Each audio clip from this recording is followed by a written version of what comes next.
What's the worst thing about having someone around you fall sick? For me, it's always this sense of uncertainty that what if I fail? It constantly stays in my mind. It affects my decisions. It impacts my energy. And very often, I wish I didn't have that fear at all so I could be a better caregiver. And I remember, this one time about 4 or 5 years ago, my mother was very ill and I was looking after her in the hospital. And the doctor came in, a very senior doctor, and he turned to the nurse and he said, when you walk into a hospital room, what do you see? And she said, I see the patient, I see the bed. And after a minute, he said, do you see the caregiver? Have you asked the caregiver if she would like something? Because a caregiver also needs care. And it was such a beautiful moment in a hospital room in a very sad setting, but it really made me feel as if my role is also important and I need to take care of myself. This is Sonali Acharji, and you are listening to Health Wealth, a podcast that hopes to bring you factual and accurate information about your well-being, but in a manner that's simple and doable and doesn't leave you feeling depressed. So I think most of us had an experience with caregiving in some form or the other during the COVID pandemic because somebody or the other in the house would get sick. And, at that time, I was still a health journalist and I was reporting. And when I would ask people around me, what's it been like looking after someone? What do you think? It would always be roughly the same thing. The sense of being judged, of constantly having to hear, you've not done this right, you've not done that right. And you have a doctor's advice, but you also have all these well-meaning relatives giving you their own version of that advice. So whether it's diet, whether it's movement, whether it's even the choice of medicine you're going for, are you going for allopathic or homeopathic? Are you doing naturopathy or are you doing, Ayurveda? So there is a huge influx of information and judgment that comes at you. And those were momentary, when we had COVID, it would have been for a month tops that we were caregivers. I cannot imagine what it's like to be a caregiver for someone who would need you to be a caregiver for the rest of their life. I can't imagine being judged constantly every day, going to an outing or to a social function and have people look at your child, and particularly if it's a child with special needs, and pass judgment onto what you're doing right or what you're doing wrong or what you should be doing. And, my cousin sister, very close to me, she has a child who has autism. And I find it remarkable how she manages it. I see it every day. I see it with every decision she has to make, whether it's getting a disability certificate, whether it's finding the right school, whether it's, teaching him how to perform on stage. With every decision, there is so much of expectation and judgment of her that there's no time left for her, for herself. So she has had health issues, and it's not fair to share those here, but it was one of the reasons why I did want to do a podcast looking at how important is it and how can a caregiver for a special needs child give themselves the kind of care that they need to be able to cope with that role. And so we have with us today somebody who has been doing this for 30 years. And he is a developmental behavioral pediatrician. And he's promised to tell us what that means eventually. But first, hello, sir. Hello. Thank you. Thank you so much for coming today. Thank you for the invitation.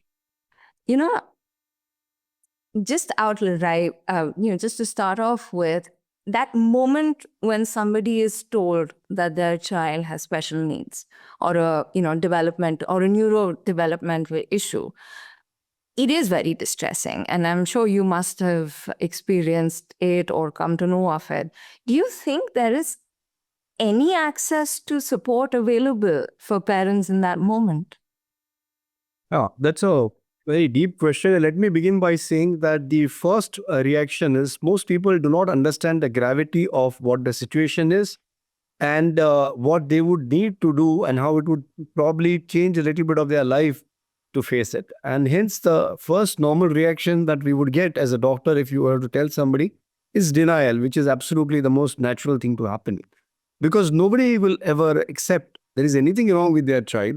And especially, like you mentioned in the beginning, something chronic, then it's something no mind is prepared for. Nobody would want that for your child for sure. And it doesn't, most people in India are not aware about what it means to have a child with it. So they would not know. But as gradually it dawns upon them what they're expected to do. And the most important part is that this, like you said that earlier, at tops, COVID would be a 1 month caregiver, that you may have to do something for a long time and your child would take that much long to get back on track is something that in today's quick track and a small, unitary world, I would say, when all of us are living together but yet separately, is very, very daunting because all of us already have our lives on a track. We have our own health concerns, we have our own parent obligations to our parents. Of course, we have our work and our career set out. We have to look at the family dynamics, the spouse and the in-laws. And in them, you obviously have this big chunk about child's education, child's health, child's play. And in that, there is no room now to fit in anything, far less something that is going to change your daily life for a long period of time. So this is something that unravels itself on the parents gradually. Two things that help the most here is one, whether you have a family support or no, or a social support. Let me put it that way. Do you have anybody else with you physically, emotionally, to share with you and to be with you? And if I can be permitted to recite a share of Ghalib, so he says, "ये कहाँ की दोस्ती है कि बने हैं दोस्त नासे." नासे means advisors. तो ये कहाँ की दोस्ती है कि बने हैं दोस्त नासे. कोई चारा साज होता, कोई गम गुसाज होता. It would be somebody who would understand me, sit with me and be with me. I don't need your advice. And that fits in so well with this situation. And the other very important part besides your social emotional support is, are you getting the right advice? And that's bringing me back to your actual question. What is the kind of support? Is it adequate or not? I would say there are two kinds of support. There is support and there is a correct support. And they are not the same. There is early intervention, which everybody is talking about, but there is early appropriate intervention, which is far more important. And sometimes early intervention, if it is not the correct intervention, can cause you far more harm than no intervention at all, perhaps. So this is what I would like to say and begin the discussion with, that what's very important is to have the right support and the right guidance rather than just getting any kind of support. Yeah. Now, I remember I had done a story on autism and I'd been talking to all these parents, and one of them told me that when she found out, it was the death of a dream, of a certain dream, where you imagine this is what rearing or looking after a child is going to be like. And of course, then she has a completely different dream today. And as she started telling me about her current lived dream, the joy she gets when her child goes to the restaurant and can order something from the menu on his own. I found that so interesting because her dream was so incredibly different from what, a neurotypical parent's dream would be like. From their day-to-day activities, from the moments that bring them joy, from what gives them hope, what they want from their child is totally different. So if I had to point out, 3 of the major neurodevelopmental disorders in this country, which is the autism spectrum disorder, dyslexia and ADHD. I'm not going to try and pronounce, let's say, the full form of that one because I think I'll get it wrong. But can you tell me broadly what parenting a child with, either of these 3 would look like? To begin with, it requires absolutely patience. And like you mentioned, people have a dream, and it's wonderful to have that as well. And my dream has changed as well. I'm not a parent at all, so I don't have a child with. Everybody asks me, why are you into this field? Do you have a child with special needs? And I say, no, you don't have to have cancer to be a cancer surgeon, is it? What the whole idea is, I started as a general pediatrician. And well, I must have thought that I want to do, I have a hospital or something else. And then I'm very, very happy with this developmental pediatrics, where I have 7 centers and an online division across the country, etc. But the point is, philosophically speaking, dreams basically is living in the future. Guilt is living in the past. The challenge is very, very few of us would like to focus on the present. And that is what is a very crushing blow when it comes to a situation which tells you that your presence is going to be very, very altered, and hence, obviously, your future. So I think it's very important for parents to understand the fact that even if you have a child who doesn't have so-called special needs, look at the number of children who go to an IIT or an IIM or the most topmost institutions of the world and end up with, say, drug abuse or physically harming themselves or even suicide. So there is no, kind of a guarantee to what is going to happen with your child. It's only that today you don't have anything extra special that you're aware of. You may not be aware that your child has already started smoking. Maybe perhaps in the next year he might be doing drugs. Maybe a couple of years later he may be on cocaine. So it's all as to what you know, what you think you know, and what you think you should be doing about it. I know there's a whole range of therapies that children with special needs have to go through. And I'm very interested to know if there's a therapy that's available for the parents as well, for the caregivers. It might not be a biological parent, it might be anyone. But have we reached that point where we are also providing training to parents? And what might that training even look like? So let me go back to your first line. You said that we know there are some therapies for children with autism. How do you know? You heard it from people. You heard it on the internet, or you read it on the internet. But I would like to say that autism is probably the only medical condition in the world, and I won't use the word diagnosis. I'll come to that later if you have time. It's the only medical condition in the world in the last 80 years, and I use the word 80 because it was described most succinctly by Dr. Leo Kanner in 1943 in his paper. Since then, it's been 80, 82 years now. This is the only condition where we haven't seen any significant change in the outcome of children or people on the condition. And that's very, very surprising to me, and it definitely evokes a lot of questions that malignancies, if you see, there's a huge amount. You cannot, forget malignancy, even neurology.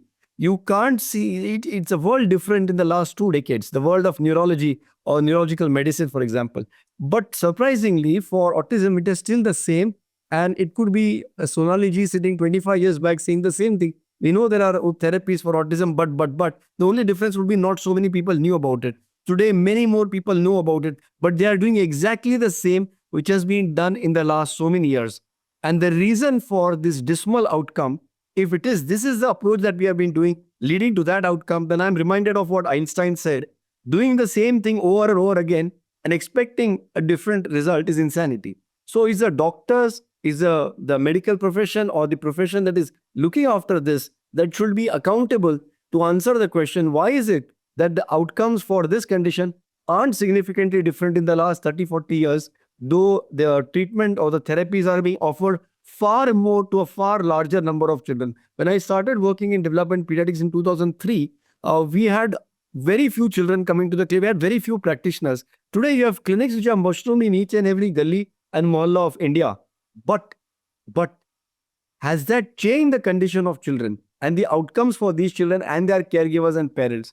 We have more therapies, more number of children under the curve for receiving intervention and an early intervention, early diagnosis, etc. But has their outcome changed for them and their parents? And that's where I come to the caregiver question, that the issue about caregivers is the best thing to do for the caregivers is solve their problem, get their child back on the normal dream or the normal track, so to speak.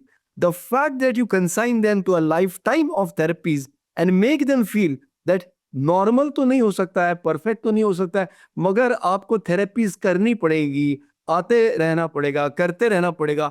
But when you ask me why isn't my child better, no, don't ask me. We told you right in the beginning, autism doesn't get better or doesn't get normal. He's doing this much. Be happy with this. I think as a doctor, I want to change that part of the equation.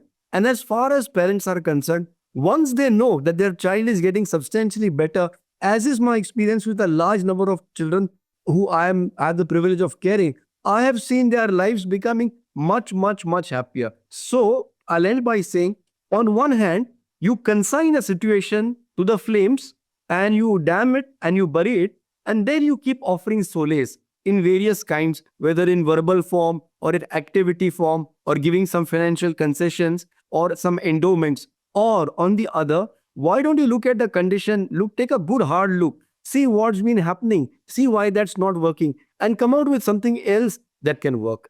The problem with autism, the problem that I have is, why have we all given up? And now we are joined our hands and say nothing can be done to completely substantially change this position. Let's accept that we have a lifetime of therapies to consign ourselves to, and then we'll keep supporting, etc., etc. I think we need a rethink on this approach. But I think it's the same with any special needs or neurodevelopmental disorder, whether it's cerebral palsy or whether it's ADHD, it comes with a sense of doom that, your child is like this, and there's very little that you can do to sort of change it. Can I interrupt you? Yes. There's a fundamental big difference in these two aspects. And I'll use hopefully simple words, that neuromotor versus behavioral. When you say cerebral palsy, it is largely a physical issue. There is something physically wrong in the brain in terms of damage to the brain, because during the child's birth, there was some birth asphyxia, etc., etc. There was meningitis. On an MRI, on a machine, we can see the areas of damage. We can see the muscle structure is different. You can prove it. It's not a question of doubt. It's a motor or a physical problem.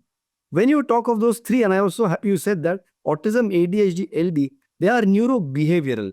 In the most largest number of these children, you do an MRI, you do various kinds of tests, you won't find a substantive physical evidence of a abnormality in the body. Because it's just a change in the brain structure, is it? Because it's not the hardware that is damaged, it's very often the software, if I may put it. But when it comes to neurobehavioral, the biggest aspect of behavior is my surroundings, my environment, the people around me, their attitudes, their situation, their story, how they interact with me, how I engage with them. My story is shaped by their story.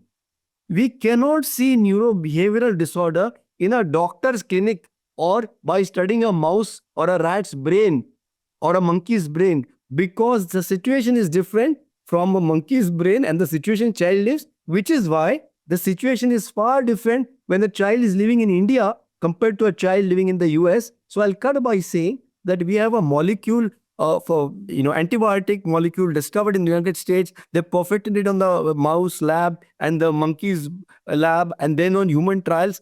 I would love to steal it and do it in India and use it for free for our patients. Like probably we were able to help children with people with HIV and all, because they have got the best technology, and we just need that molecule. Khilana hai. Neurobehavioral social disorders have nothing to do with khilana pilana the child. It has to do with the society around the child.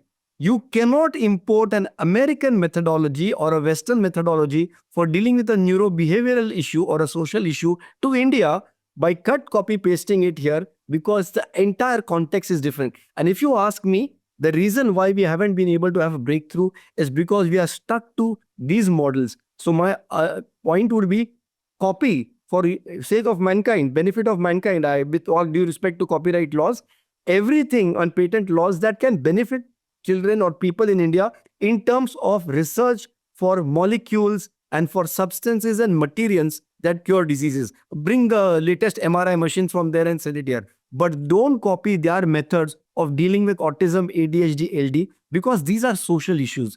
And I see, to my great disappointment, that being copied here ad nauseum. And that ties up with my earlier point. We have a far larger number of children under the curve, but the result is not very different, because we are constrained by copying what is happening in America or the Western countries to doing what is here, ignoring something else that might have been very, very beneficial in an Indian context. I agree. In fact, since, I know you're a specialist in behavior in the Indian context, I had a couple of situations which caregivers or parents to children with special needs find very difficult. And I generally did the research by asking around and, digging through online blogs and so on. So could you tell me what a parent or a caregiver can do in these situations? So for example, when a child wants to communicate and there's that urge to communicate, but the words aren't coming out, and there's this frustration and it builds up, it can, cause maybe some violent outbursts or maybe some tears. And what can a parent do in that situation? It's a very important question. I'm going to tell you what I tell every patient in my clinic who comes to me for the first time. Whatever you're describing, Sonali ji, whatever the parent is describing, my child does this, my child does this, my child doesn't do this, doesn't do this. When you're telling something to the doctor, the English word for it is symptoms. Hindi mein use hum lakshana kehte hain. Whatever you're reporting to the doctor, whatever you're seeing, your observations, your complaints are symptoms. My child has fever, he has cough, उसे खांसी आ रही है, उसे vomiting हो रहा है, उसे बुखार आ रहा है. These are symptoms. Fever is a symptom, not a disease. Vomiting is a symptom, it's not the disease. The first thing to understand is you are reporting symptoms. If I report to the doctor my child has fever, very likely I already have given the child paracetamol. What kind of medicine or intervention is paracetamol? Paracetamol is a symptomatic intervention because it cuts down the symptom of fever by rearranging the thermostat in the brain, etc., and brings the temperature down for certain time, does not take care of the malaria that has caused the fever. Hence, again, the next day you get the next bout of fever, again you may have to give paracetamol, again the fever goes down, again the fever comes up again. What do you do in that moment, like that specific moment when this is happening? What do you respond with? Yes, maybe you respond with giving paracetamol, but the problem here is we are stuck at only giving paracetamol and not finding out what's causing the fever. And this is a bane because the entire discussion across the world is only this: if my child is not speaking, how do I get my child to speak? My answer is, my child not speaking is a symptom. A speech delay, a delayed speech, or a problem with speech is a symptom. Find out what is the cause. The cause may be different if it is a hearing impairment in the child. The cause may be different if it is intellectual disability. The cause may be different if there is some cleft palate or cleft lip in the mouth. And the cause may be different if it is autism. If you do not do that, but only try to go, my child is struggling to say something, how can I make him say? Well, you can do that, but you are doing symptomatic care. For the parent in that moment to see their child in that state, And I'm just trying to understand that what is the paracetamol equivalent that a parent can take in this moment? How do you deal with it? Enough paracetamol equivalents in the market. The entire therapy sector is based on giving paracetamol. Your child is hyperactive, we'll tell you what to do. Your child is not speaking, we'll tell you what to do. Largely what happens? Say mama, say mama, say mama, say good morning, say good evening. And you'll have these children with autism saying good morning in some time. But they'll be saying good morning in the morning also, afternoon also, evening also, night also. You will have children who are hyperactive. We'll give them these objects and these toys and these activities, which you'll find dime a dozen on all the social media be promoted, which will keep your child busy and increase the sitting tolerance while he is doing that activity. What happens when you take that activity away? So my real play and my real work is to make parents look beyond the symptomatic things, because it is possible to look beyond it. But we have been given this parameter that we don't know the cause of autism. We don't know what can eradicate it from its root. And that is causing a problem where people are stuck onto this symptomatic mode, in which case, even if I give you paracetamol today, you'll have to come back to me for a paracetamol tomorrow. And again, day after. The only person benefiting here is the one who's making this paracetamol or who's offering these services. And so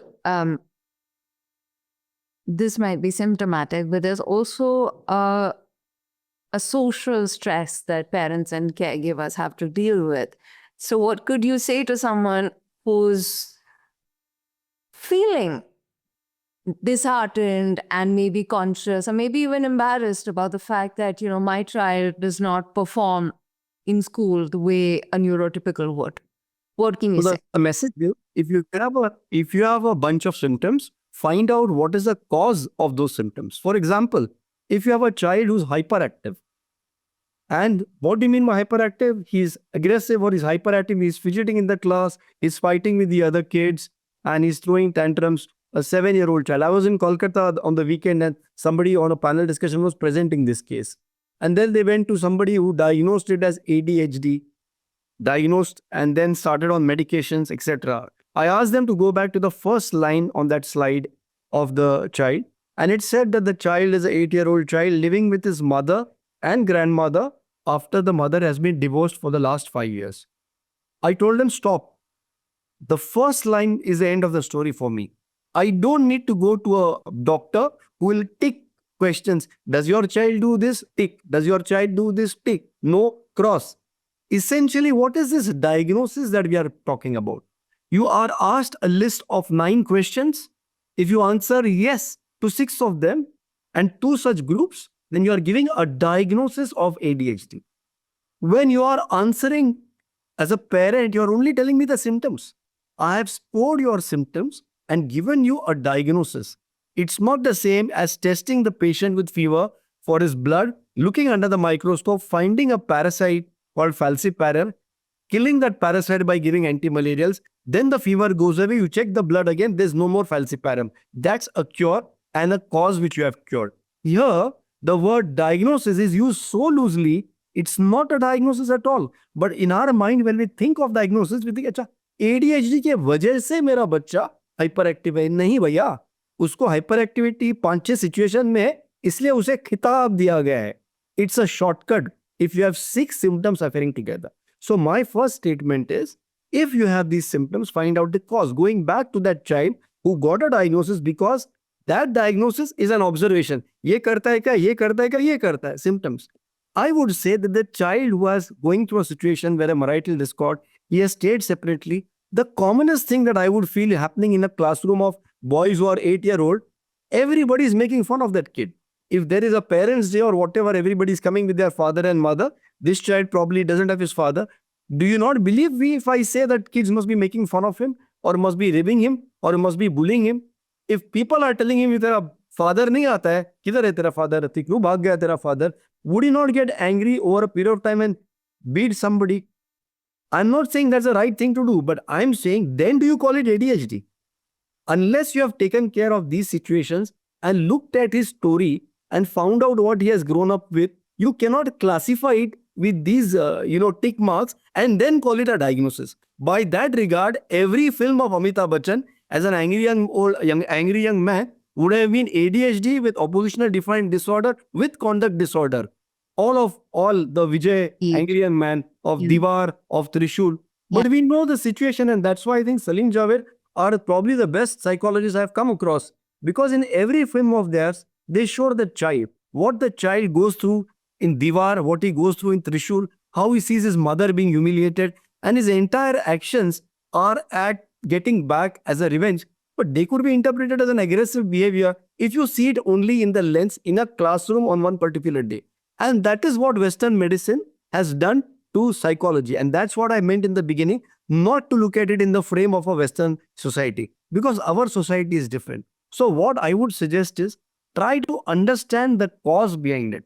Sure enough, if somebody is a tumor and is getting fits, you need to take either medications or get it surgically exercised. That's fine. But like we said, in these neurobehavioral conditions, if there is no tumor as such, you need to look at the family dynamics. You need to look at the situation around the child. You need to look at how that nani now is being extra protective towards his boy because the mother is divorced, bechare ke father nahi hai. So the nani is being extra protective, but the school teacher will not be. So all of these things are more important than just rushing into a diagnosis and then offering them either interventions or solace. And, I'm glad you talked about bullying, because when it happens, It's incredibly painful and traumatic for both the child and the caregiver. And of course, like you said, in therapy, solutions or paracetamol equivalents are given to parents on what to do. But what do you give to the parents themselves for, the kind of stress it must take to cope with these situations? Their child is being told that, you can't sit with us because you're different, or you can't do this because you're different. It's one thing to offer the therapy to the child, but what about the caregiver? What do you offer them? What can they do? I think what the caregiver is looking for a solution. The caregiver is looking for this situation to go away. So if you take away the malaria, if you take away the situation, the symptoms will go away on its own. If you look at the core cause, I think that's the best thing that I would ever want to give to somebody else. But till then, what it needs is, because it takes time, the most important thing is to be transparent to the parent. To discuss with the parent that I do think that you have come to me from a very big center with a diagnosis of ADHD and all, okay, fine. But the point is, I think what's upsetting the child is a situation at home, and the fact that grandmother is too permissive, whereas you are very busy because you have to manage the finances, you're working as well, and the child is feeling neglected or left out because he doesn't have one parent as it is, and the other parent is very busy earning for the child. It's very important. I would like to look at it whether I can bring the mother and the grandmother on the same stage and explain to both of them that, Nani ji, dekhiye, here you are the real parent and the caregiver. Your mama is out earning a living for the three of you. My point is, how can I counsel the mother to raise the child in a more realistic situation? What do I do for ADHD? The first thing we do for ADHD, of course, after explaining to the caregivers, is helping them set up a schedule for the child in the house. How can I get the grandmother to understand that I need to have a schedule for the child? And if we have scheduled lunch between 1 to 1:30, the child, if he's on TV, watching television or some games at 1 o'clock, and doesn't come in spite of the nani calling him 500 times, and now comes at 3 o'clock and wants food, and the nani jumps at for it and gives him food, you are actually inducing a bad behavior in the child, because this he's going to extrapolate outside and he's going to expect from others. And what solution do you find? Oh, बच्चे को hostel भेज दो. अरे hostel में क्या दवाई दे रहे हैं क्या? नहीं, हॉस्टल में 1:30 बजे आओगे तो खत्म, खाना उठा भी खा लाओ खाना खाने. Next day the child will turn up at 1 o'clock sharp. This is behavior. So behavior is not what you do. Behavior is knowing when to do what, when not to do what. Unfortunately, our paracetamol is teaching a child, sit quietly, do this, keep squeezing those balls so that you can be calm. It doesn't take away the problem. It doesn't help the child learn self-regulation. A simple thing like getting a child on a schedule at home and parents sticking, or the caregiver sticking to that schedule, is helping the child understand predictability. I won't be able to play football till 4 o'clock because my schedule says 4 to 5 football. But at 4 o'clock, my granny can take me to the football game. She will. I am sure about it. I then gradually learn to delay my gratification till 4 o'clock because I'm sure at 4 o'clock I'll be taken to the game of football and I'll be brought back. It's like paying salary. If all of us are promised salary on the 4th and we do get it on 4th, the whole month we are not thinking mera salary kab aayega? Aayega ki nahi aayega? But if instead of 4th, 1 month we are given on 10th, sometimes we are given on 15th, 1 month we are not given at all. Guess what? All of us say, "Bas sham tak mera hisab kar dena, every evening I'll work." So it changes the dynamics. You're thinking of instant gratification. So it's an entire setup at home, neighborhood, society and school that helps a child with ADHD learn self-regulation. I'm not looking at making the child less hyperactive. Please understand this. If you're on a football field, what do you expect the child to do? Sit like this? No, he's expected to run around. He's expected to be the guy who runs around the most. Do I call him hyperactive there? No. Because in the context is the right thing. When he comes back to the classroom, he has to sit like this. There he can't run around. So it's not about the hyperactivity, which is a symptom which I've observed. It's about self-regulation, which the child lacks. So I will work on the cause, help the child learn self-regulation at places which are nurturing. It's the home which is nurturing. It's not the school. But, not all homes are nurturing. And, like you said, it's important to know the story of the child. That's assuming that the parent or the caregiver will share, the truth about what's going on in the home. And I'll just share this story with you. I'd gone to a special needs school and, one of the teachers was talking to me and she said, there's one child with autism who is constantly hitting everyone. When he gets frustrated, he really lashes out. And she said, we asked the parent, what's going on? Is the home fine? And the mother says, nothing's going on. There's no problem. Till one day, the mother was ill and the father came to pick up the child. And then they realized that the father is hitting the child when the child doesn't listen. And the child is obviously replicating that behavior. And, the teacher said something to me so beautiful then. She said, we didn't judge the father. We actually tried to find out what was going on with the father and the kind of extreme caregiver fatigue. So this fatigue of looking after a child that might expect more of you, it can really manifest in some very, very horrible ways. Further, and ask this father and mother, how much are they spending on therapies every month? And if the child is in Delhi, I can tell you 50,000 rupees per month, plus the school is charging extra because your child is special, plus there's this new concept of a shadow teacher, for which I blame myself because I gave that ruling in my God, it's so expensive. Which is another 24,000. My question is, go and ask them, why is this father still hitting the child? Can you explain what a shadow teacher is? Because someone, my listening might just wonder on what tangent we've reached. I beg your pardon? Can you explain what a shadow teacher is? Just in case that someone might not know exactly what it is. I find the concept ridiculous. A shadow teacher is somebody, I will describe. So let me tell you the context. There was a school in Mumbai which wanted to get a child with autism out, and then the parents went to the court and the Child Rights Commission, and I was working with the Child Rights Commission here. They appointed me and blah, blah, blah. At the end of the day, I went to the school. We observed the child was not troubling anybody. So when we gave that judgment, and I was a chairperson who wrote that, we said that the main worry that the school has is that the child may harm himself or harm others. You're the one to blame. I'm the one to blame. Absolutely.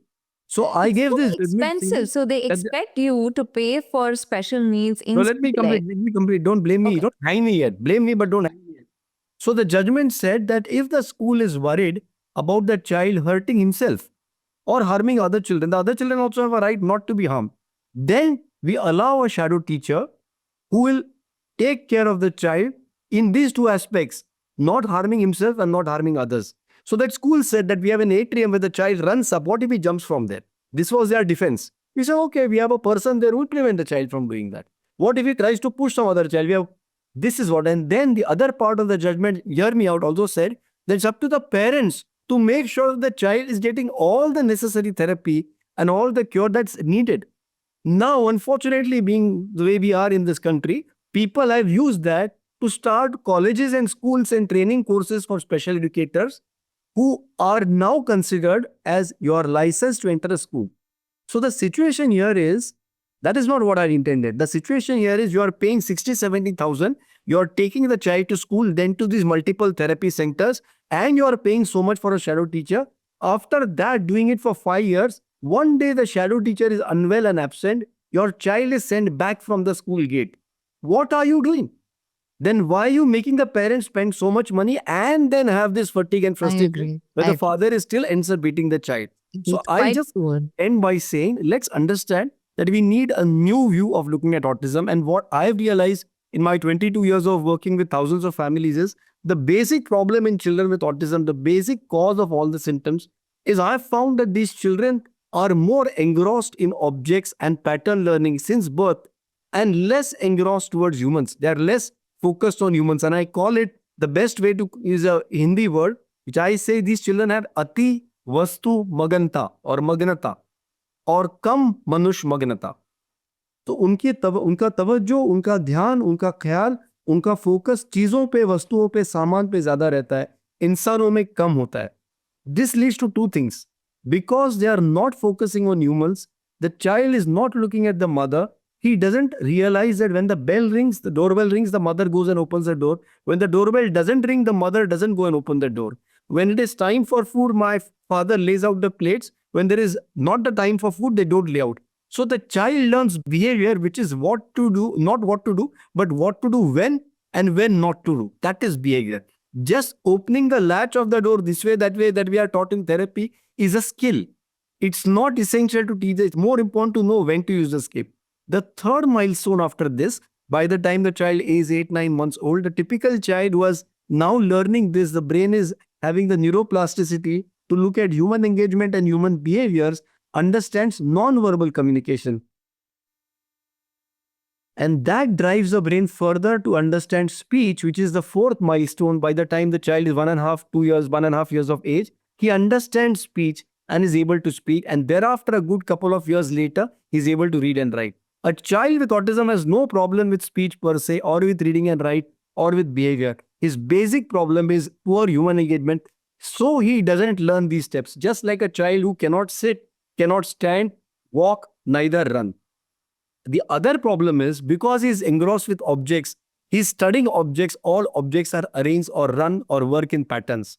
So this child becomes a pattern ustad rather than a diplomatic ustad. Understanding what to do, किसके साथ क्या करना है, मासी को क्या बोलना है, चाची को क्या नहीं बोलना है. This child is a pattern ustad. If he picks up good morning, he'll say good morning to everybody. Even if he meets the Pandit ji or the Maulvi, he will say good morning and both of them will get upset with the child कि ये क्या culture का हो रहा है. But he will do it as a pattern. The trouble with therapies are largely, not all, many of them only teach the child patterns. And then you are creating a patterned ecosystem around the child. The parents are told, either shape sorting कर रहा है, color identify कर रहा है, घर जाके आप भी 2-3 घंटा वही करिए. So the child is sitting quietly only to do these things. But when you go to a marriage or a social function, as you mentioned, either you have to carry this so-called sensory saman, where the child is sitting there, mommy and daddy have to go to the barat, child is sitting somewhere playing those sensory games. But if you don't carry it, he is going to be totally out of his pattern ecosystem. Then he's going to get anxious. Then he's going to shout or he's going to scream. And then you will have further diagnosis of aggression, anxiety, depression. तो उसकी और दुकानें हैं. वो भी चलेगा. उसकी भी paracetamol मिलेगी.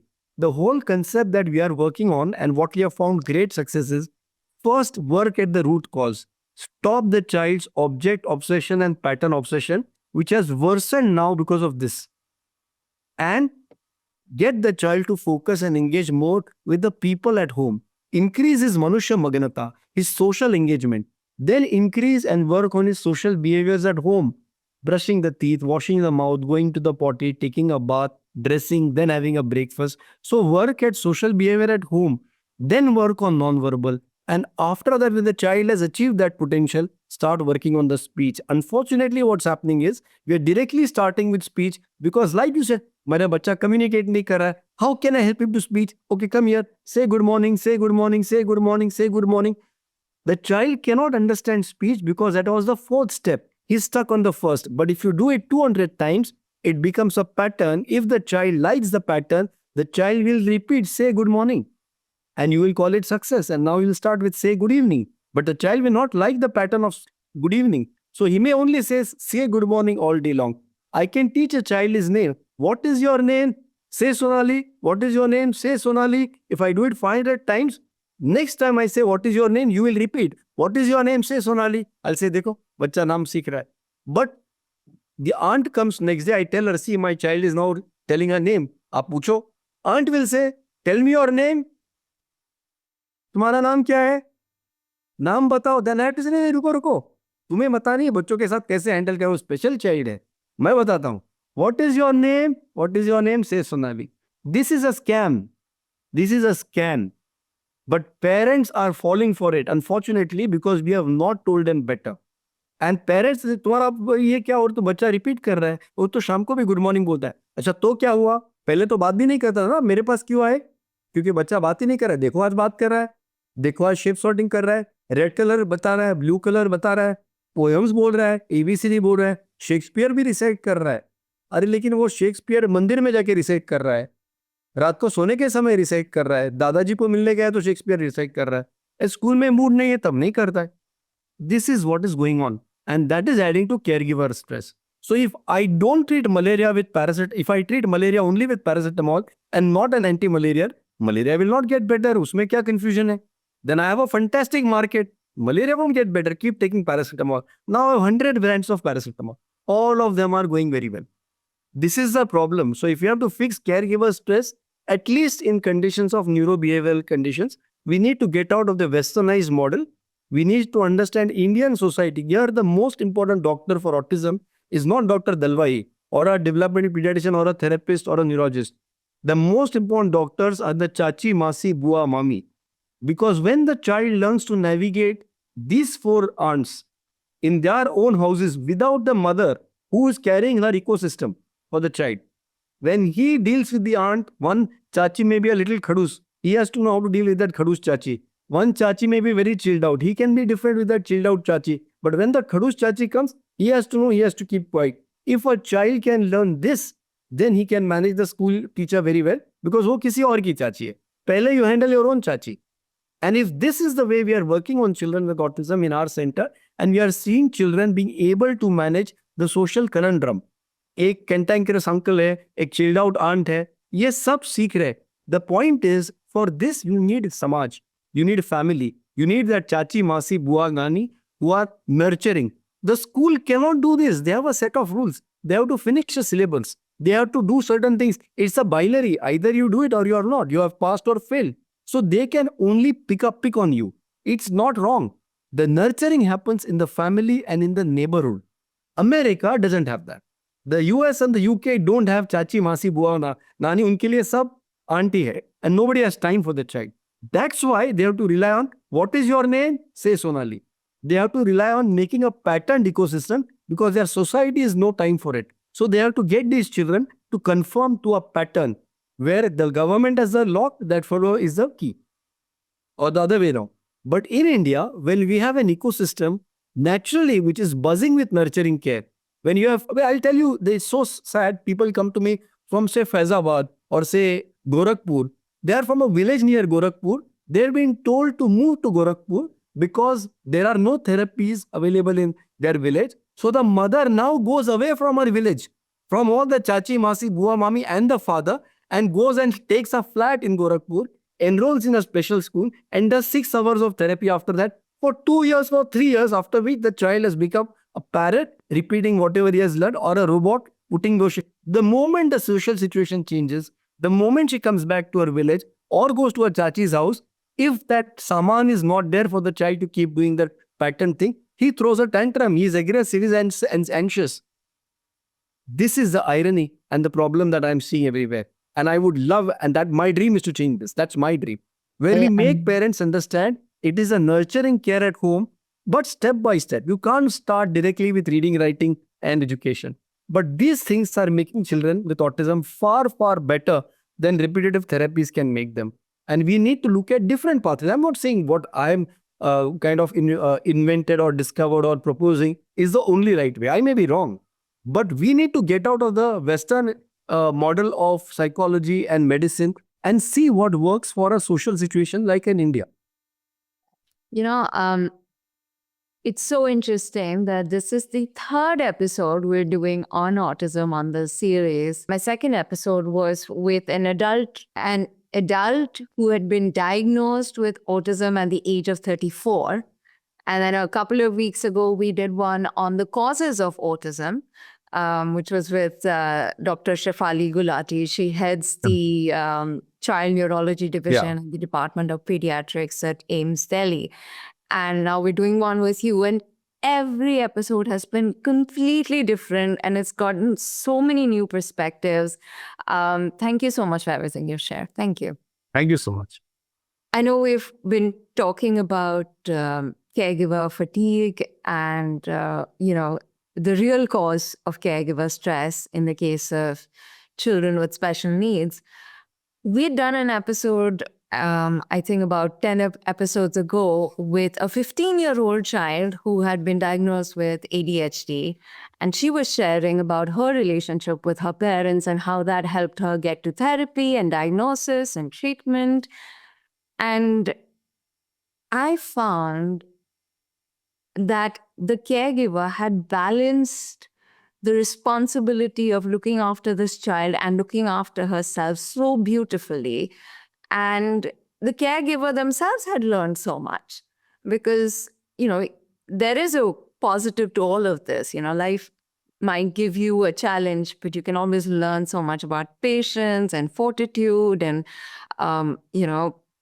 disconnecting from social expectations and finding inner strength. I mean, there's so much to learn from every challenge, including the one of parenting someone with special needs.